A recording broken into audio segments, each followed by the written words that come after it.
down there and hold things together. Swift's look of gratitude helped, but it didn't change any of the facts of the situation as Liam staggered aft along the main corridor of what had been his floating home for the past 6 months, the cruiser Renaissance. Fine, swift, and well-armed, she was barely a year out of the builder's yard, a newness clearly portrayed in the polished surfaces and pristine control panels illuminated in the dim passageway that stretched fore and aft most of the length of the vessel. This passageway was the only place inside the hull that gave a true sense of the vessel's vast size. Impressive, but right now all Liam could see in his mind was that long hull twisting and finally snapping under the unrelenting pressure of the solar confluence. He passed a handful of crew members as they lurched from handhold to handhold. Their expressions were fixed in professional determination, but Liam could see the fear brewing in their eyes. Even they knew that this wasn't just another storm. Up a single ladder, and then Liam stepped forward onto the bridge. Even through the tinted effect of the broad transparency that formed the bridge top, the glare of a dozen suns forced him to shield his eyes. Long clouds of superheated gas glowed among swirling dark streams of dust that twisted in the solar winds. Stellar movements in the cluster were well documented, and these days rigorously tracked, but the vagaries of solar storms were impossible to predict. Quickly studying the banks of consoles to starboard, he saw the false color images of the nearest stars and their current activity levels. In that moment, the entire deck heaved. It wasn't the sluggish rolls of before. It was a hard movement, like a smack against the hull. Members of the bridge crew, strapped into their seats in a semicircle forward, glanced nervously at each other. One of them spotted Liam and looked back, fear reflected on his face in the glow of red and yellow warning lights on his console. Liam gave him a stern nod, then indicated for him to keep his eyes on his station. An exo couldn't show fear, Liam knew, despite the icy pit in his stomach.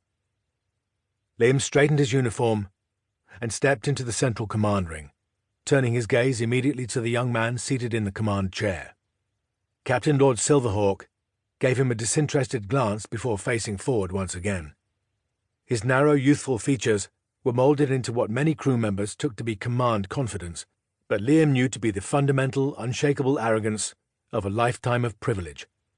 A lifetime of only 29 years so far, but more than long enough for Silverhawk to believe in his own omnipotence. If the captain was concerned about the strength of the solar confluence into which his ship sailed, he'd never show it. "Bit of a blow, sir," Liam said, with as much casualness as he could muster. "I'll send the roundsman to secure for storm sailing." "Very well," Silverhawk replied.